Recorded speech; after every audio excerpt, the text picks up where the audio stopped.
दुनिया भर के कारोबार में डॉलर की बादशाहत होने से अमेरिका को खुद ही कारोबारी फायदा मिलता था, लेकिन रूबल में गैस की डील होने से डॉलर की बादशाहत कम होगी। बैंकों के जिस स्विफ्ट सिस्टम से अमेरिका और उसके सहयोगी देश पूरी दुनिया की अर्थव्यवस्था को चला रहे थे, रूस उसके समानांतर और उतना ही मजबूत सिस्टम बनाने की तरफ बढ़ जाएगा। यूरोप में एक दिन में नेचुरल गैस की खपत भारतीय रुपयों में करीब 2,500 करोड़ की, 2,500 करोड़ रोजाना की गैस, और इतना रुपया रोज अगर रूस को रूबल में मिलने लगेगा तो बैंकों पर लगे सारे प्रतिबंध बेअसर हो जाएंगे। इसलिए लोगों को अब समझ में आने लगा है कि यूरोपियन यूनियन और अमेरिका के कड़े प्रतिबंधों के बावजूद रूस बेफिक्र क्यों था। शायद आर्थिक प्रतिबंधों और उनकी काट का पूरा प्लान पुतिन के दिमाग में काफी पहले से चल रहा। अपने इसी प्लान से जहां एक तरफ पुतिन ने विरोधियों को चित कर दिया, तो वहीं सहयोगियों के सिर पर एहसान भी रख दिया, जिनमें सबसे बड़ा नाम है जर्मनी का। जैसे ही पुतिन ने रूबल में पेमेंट की शर्त दुनिया के सामने रखी, G7 देशों ने रूस के विरोध में मोर्चा खोल दिया। G7 देशों की अगुवाई कर रहा है जर्मनी। जर्मनी से रूस के करीबी रिश्ते रहे हैं, वहां तो आधी से ज्यादा गैस रूस से ही जाती है। नॉर्थ स्ट्रीम 2 प्रोजेक्ट के जरिए जर्मनी तक दुगनी गैस पहुंचाने की योजना थी, लेकिन जंग छिड़ने के बाद जर्मनी ने नॉर्थ स्ट्रीम 2 प्रोजेक्ट को शुरू करने से ही इनकार कर दिया था। अब पुतिन ने जर्मनी की रूबल में पेमेंट न करने वाली बात मान ली, जर्मनी को अपनी सख्त डेडलाइन के दायरे से बाहर कर दिया। इससे पुतिन ने जर्मनी के चांसलर पर नॉर्थ स्ट्रीम 2 खोलने के लिए दबाव भी बढ़ा दिया और विरोधियों को सख्त संदेश भी दे दिया। संदेश एकदम साफ कि पुतिन से उलझने वालों का अंजाम बुरा होगा। लेकिन दबाव में आने की बजाय जर्मनी ने गैस की वैकल्पिक तैयारी करनी शुरू कर दी और लोगों को यह तक कह दिया कि गैस का इस्तेमाल किफायत से किया जाए। मतलब यह कि इस मोहलत का इस्तेमाल जर्मनी रूस पर निर्भरता कम करने में करेगा। खबर है कि इस साल के अंत तक जर्मनी गैस की सप्लाई के लिए कोई और इंतजाम करने की तैयारी में है। दूसरी तरफ पोलैंड में भी हालात कुछ अलग नहीं है। पोलैंड में तो कई अहम फैसले पहले से लिए जा चुके हैं। मतलब कोयले का इंपोर्ट पूरी तरह बंद करने का ऐलान किया गया है। मई से गैस के इंपोर्ट में धीरे धीरे कटौती शुरू हो जाएगी। मतलब एक साथ गैस का इंपोर्ट बंद नहीं होगा, लेकिन मई से इंपोर्ट कम करने की शुरुआत हो जाएगी। ये कहा जा रहा है कि 2023 शुरू होने से पहले पोलैंड पूरी तरह रूस से गैस का इंपोर्ट बंद कर देगा। पोलैंड ने तो यूरोप के बाकी मुल्कों से भी इसी तरफ बढ़ने की अपील की। सबसे कहा है कि धीरे धीरे रूस पर निर्भरता कम करने की तरफ बढ़ा जाए। गैस के बिना यूरोप में एक दिन भी कटना मुश्किल है और जितनी गैस यूरोप में इंपोर्ट की जाती है उसका 30% हिस्सा रूस से आता है और ये 30% का आंकड़ा बहुत बड़ा होता है। अचानक अगर 30% गैस की सप्लाई कम हो जाए तो देश में हाहाकार मच सकता है। इसीलिए यूरोप के देश कोशिश कर रहे हैं कि धीरे धीरे रूस पर निर्भरता कम की जाए और इस दौरान जरूरतें पूरी करने के लिए दूसरे रास्ते तलाशे जाएं। लेकिन मुसीबत यह है कि अगर रूस ने सप्लाई रोक दी तो कूटनीति के पिच पर पूरा यूरोप क्लीन बोल्ड हो जाएगा। माना जा रहा है कि रूस ने कच्चे तेल और नेचुरल गैस के नए खरीदारों की तलाश कर ली है। इसलिए अगर गैस की खरीद यूरोप की तरफ से कम की भी जाती है तो रूस को कोई खास फर्क पड़ने वाला नहीं है। लेकिन अगर पुतिन ने अपनी चाल चल दी और खुद ही गैस की सप्लाई रोक दी तो हड़कंप मच जाएगा। ऊपर से पूरे यूरोप का बजट बिगड़ जाएगा, वो अलग। जर्मनी अकेला ही बीते 41 सालों में महंगाई का सबसे बुरा दौर झेल रहा है। 41 साल बाद वहां महंगाई दर 7% के पार गई है। इसकी वजह कच्चे तेल की महंगाई ही है।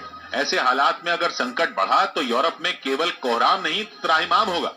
वहीं यूक्रेन युद्ध के बीच यूके ने रूस के साथ रिश्तों पर चीन को चेतावनी दी।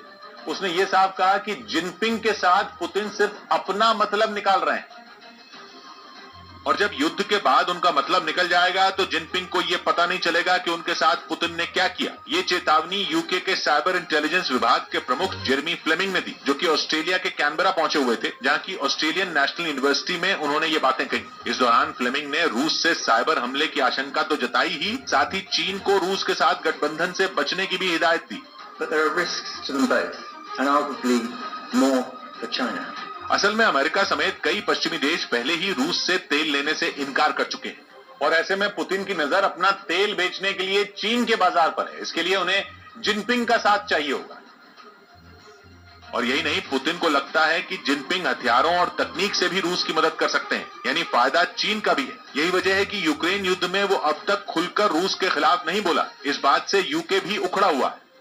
He's not publicly condemned the invasion. एक तरह से जिनपिंग को लगता है कि रूस के खिलाफ कुछ भी बोलने से चीन को घाटा ही होगा, यानी वो डरे हुए हैं और अभी चुप रहने में ही अपना फायदा समझते हैं। पुतिन से ये डर जिनपिंग को ही नहीं बल्कि पुतिन के अधिकारियों को भी है। यूके के साइबर इंटेलिजेंस विभाग के प्रमुख का दावा है कि रूसी अधिकारियों में पुतिन का काफी खौफ है और वो उनके सामने सच बोलने से डरते हैं। उधर ब्रिटेन के कमांडर रहे जनरल निक पार्कर ने दावा किया कि व्लादिमीर पुतिन ने नेटो को घुटनों पर ला दिया। रूस के हमले के बाद पहले ही नेटो की साख सवालों के घेरे में है। और अब ब्रिटेन के पूर्व कमांडर ने भी पानी पी पी कर उसे खूब कोसा। उन्होंने यूक्रेन की जंग को नेटो की हार करार दिया और तो और उन्होंने ये भी सलाह दे दी कि नेटो की जगह अब तो कुछ देशों का एक छोटा ग्रुप बना देना चाहिए ताकि वो मजबूती से पुतिन की सेना से निपट सके। एक तरह से उन्होंने अमेरिका जैसे बड़े देश पर भी उंगली उठाई जो इस संगठन के 30 सदस्य देशों में शामिल है। हालांकि ये पहला मौका नहीं है जब निक पार्कर के निशाने पर नेटो आया हो। निक पार्कर का अनुभव इसी बात से समझा जा सकता है कि वो इराक और अफगानिस्तान में अहम जिम्मेदारियां निभा चुके हैं। वो इस युद्ध की असल वजह नेटो को ही मानते हैं। लेकिन जंग में फंसी ज़ेलेंस्की सरकार अब नेटो में शामिल होने से तौबा कर चुकी है। वहीं यूक्रेन में चल रही जंग के बीच यूरोप के कई देशों को पुतिन के नए प्लान का डर सताने लगा है। बाल्टिक सागर में पिछले 15 दिनों में ब्रिटेन, फ्रांस और अमेरिका ने अपनी तैनाती कई गुना बढ़ा दी। कुछ दिनों पहले रूस की फौज के एक पूर्व अधिकारी ने बाल्टिक देशों पर कब्जे के पुतिन के एक प्लान का जिक्र किया था। उस वक्त लोगों ने इसे गंभीरता से लिया हो या न लिया हो, लेकिन शायद नेटो के देशों ने उस प्लान को काफी गंभीरता से लिया और इसीलिए बाल्टिक सागर में F-16 जंगी जहाज मंडरा रहे हैं। ब्रिटिश नौसेना के जहाज चक्कर लगा रहे हैं। नेटो की फौजें यूरोप के छोटे छोटे मुल्कों में पूरी तैयारी के साथ तैनात हो रही हैं। पूरी तैयारी ऐसी है जैसे बस जंग छिड़ने ही वाली है। यूक्रेन में हमले के बाद ही ज़ेलेंस्की ने चेतावनी दी थी कि अगर रूस को रोका न गया तो बाल्टिक सागर के देश भी नहीं बचेंगे। कुल मिलाकर ऐसे 5 मुल्क हैं जो फिलहाल पुतिन के निशाने पर माने जा रहे हैं। इनमें 3 देश तो ऐसे हैं जो नेटो के सदस्य हैं, एस्टोनिया, लात्विया और लिथुआनिया। तीनों 1939 तक आजाद मुल्क थे, लेकिन 1939 में सोवियत संघ का हिस्सा बन गए थे। लेकिन जब सोवियत संघ खत्म हुआ तो फिर से आजाद मुल्क बन गए और उसके बाद तीनों ने नेटो का हिस्सा बनने का फैसला कर लिया। और अब माना जा रहा है कि पुतिन इन तीनों देशों को फिर से रूस के साम्राज्य का हिस्सा बना लिया है। आशंका जताई जा रही है कि यूक्रेन की जंग के अंजाम पर पहुंचने से पहले ही रूस की फौज इन देशों पर भी हमला कर सकती है, जिसका पूरा प्लान रूस की वायुसेना के एक पूर्व अधिकारी टीवी पर समझा चुके हैं। उस वक्त उनका बताया ये प्लान लोगों ने गंभीरता से नहीं लिया था। कहा जा रहा था कि ये एक पूर्व सैनिक का उत्साह है, लेकिन जिस तरह से नेटो ने एस्टोनिया पर अपनी तैनाती बढ़ाई है, एस्टोनिया को अपनी सुरक्षा पर खतरा सताने लगा है। फ्रांस और ब्रिटेन भी कोई जोखिम उठाने के मूड में नहीं है। इसीलिए बाल्टिक सागर में पहले से अभूतपूर्व तैयारी कर ली गई। मतलब साफ है कि अगर रूस ने इन देशों की तरफ बढ़ने की हिम्मत की तो बाल्टिक सागर में अब तक की सबसे खतरनाक जंग छिड़ेगी, क्योंकि नेटो ने भी तैयारी में कोई कोर कसर नहीं छोड़ी। हालांकि रूस के एक अधिकारी ने इससे पहले पुतिन का पूरा प्लान बता दिया था। मतलब ये कि रूस की सेना कब, कैसे और कहां से ऑपरेशन शुरू करेगी और कैसे ऑपरेशन आगे बढ़ेगा, सब कुछ बताया गया था कि ऑपरेशन शुरू करने से पहले रूस इस पूरे इलाके से रेडार सिस्टम को फेल करेगा। उसके बाद स्वीडन की सीमा में पड़ने वाले गॉटलैंड नाम के टापू पर कब्जा करेगा। फिर कलिनिंग्राद से रूस की फौज पोलैंड को रोकने का काम करेगी। कलिनिंग्राद रूस का एक ऐसा प्रांत है जिसकी सीमाएं बाकी के रूस से नहीं लगती बल्कि बाल्टिक सागर से लगती। पोलैंड और लिथुआनिया के बीच में बाल्टिक की सीमा पर बसा ये छोटा सा शहर रणनीतिक लिहाज से रूस के लिए किसी ट्रम्प कार्ड से कम नहीं। बताया गया कि रूस की योजना कलिनिंग्राद से पोलैंड को रोकने की और गॉटलैंड तक रूस की सेना को मदद पहुंचाने की, जबकि रूस की वायुसेना इस दौरान ऐसे ताबड़तोड़ हमले करेगी कि कुछ ही घंटों में यह मुल्क घुटने टेकने को मजबूर हो जाए। ये वो प्लान है जो लिथुआनिया, लात्विया और एस्टोनिया पर कब्जा करने के लिए रूस की तरफ से बनाए जाने का दावा टीवी पर किया गया था। लेकिन जितना आसान इस प्लान को बताना है, उतनी आसानी से इसे अंजाम नहीं दिया जा सकता, क्योंकि अब फ्रांस, ब्रिटेन और अमेरिका के सबसे ताकतवर हथियार एस्टोनिया के करीब तैनात किए जा चुके हैं। लगातार बाल्टिक सागर में बढ़ रही फौज की तैनाती साफ इशारा कर रही है कि जंग का यह मोर्चा आसान नहीं होगा। रूस के लिए यह ऑपरेशन इसलिए भी अहम होगा क्योंकि स्वीडन और फिनलैंड नेटो की सदस्यता लेने वाले हैं, जबकि दोनों देशों को रूस की तरफ से चेतावनी दी जा चुकी है। अगर बाल्टिक सागर में नेटो के 3 सदस्य देशों पर हमला हुआ तो स्वीडन और फिनलैंड को भी कड़ा संदेश पहुंचेगा।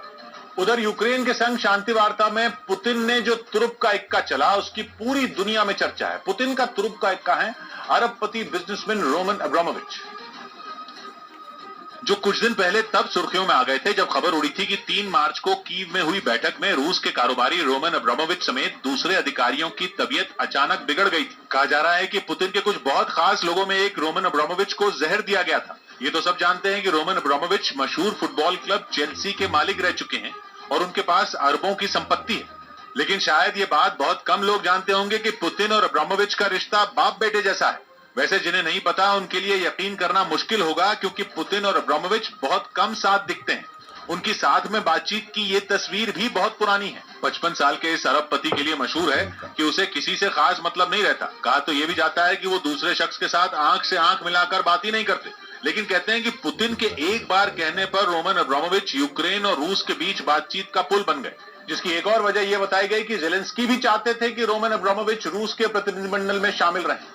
कहा जा रहा है कि जब अमेरिका रूस के कुछ अरबपतियों पर प्रतिबंध लगा रहा था, तब जेलेंस्की ने उसे उनमें अब्रामोविच को शामिल करने से रोका था और कहा था कि वो रूस के साथ शांति वार्ता के दौरान मोल भाव करने में अहम रोल निभा सकते हैं। जंग शुरू होने के बाद रोमन अब्रामोविच ने ऐलान किया था कि वो फुटबॉल क्लब चेल्सी को बेच देंगे और उन पैसों से एक चैरिटेबल संस्था बनाएंगे जो यूक्रेन जंग में घायल लोगों की मदद करेगी।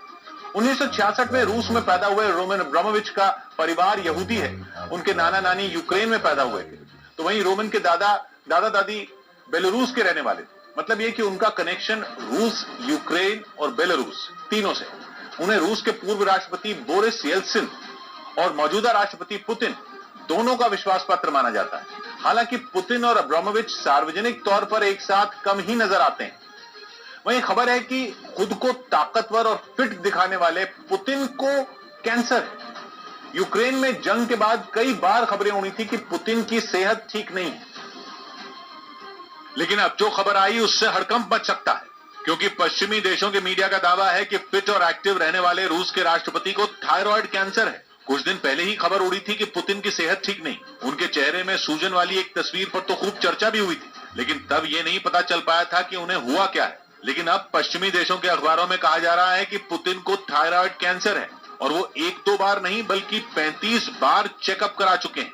खबर आ रही है कि व्लादिमीर पुतिन थायराइड कैंसर से जूझ रहे हैं। हालांकि व्लादिमीर पुतिन का थायराइड कैंसर किस स्टेज में है, ये अब भी एक रहस्य बना हुआ है। कहा जाता है कि 69 साल के पुतिन इतने फिट हैं कि बड़े बड़ों के पसीने छूट जाएं। उनके शौक की लिस्ट भी लंबी चौड़ी है, जिनमें घुड़सवारी और स्विमिंग का नंबर सबसे पहले आता है। लेकिन खबर है कि अपने रौब और ताकत से दुनिया को घुटनों पर लाने वाले इस नेता को थायराइड कैंसर ने परेशान कर दिया। यही नहीं, कहा जा रहा है कि नौबत यह आ चुकी है कि उन्हें जल्दी इलाज की जरूरत पड़ रही है। पश्चिमी देशों के अखबारों में दावा किया गया कि एक थायराइड कैंसर स्पेशलिस्ट हमेशा पुतिन के साथ रहता है। यही नहीं, खबर है कि पुतिन 35 बार चेकअप भी करा चुके हैं। हालांकि अब तक पुतिन की जांच करने वाले डॉक्टरों ने ऐसा कुछ नहीं कहा, लेकिन खबर है कि वो साए की तरह पुतिन के साथ रहते हैं, क्योंकि 2017 के बाद से पुतिन की ये बीमारी बढ़ गई। इस बीच दावा किया गया कि रूस के राष्ट्रपति पुतिन अपनी शारीरिक ताकत बढ़ाने के लिए खून से नहाते हैं, और ये खून होता है साइबेरिया में पाए जाने वाले बारहसिंगा का, क्योंकि दावा है कि इसके खून से सेक्स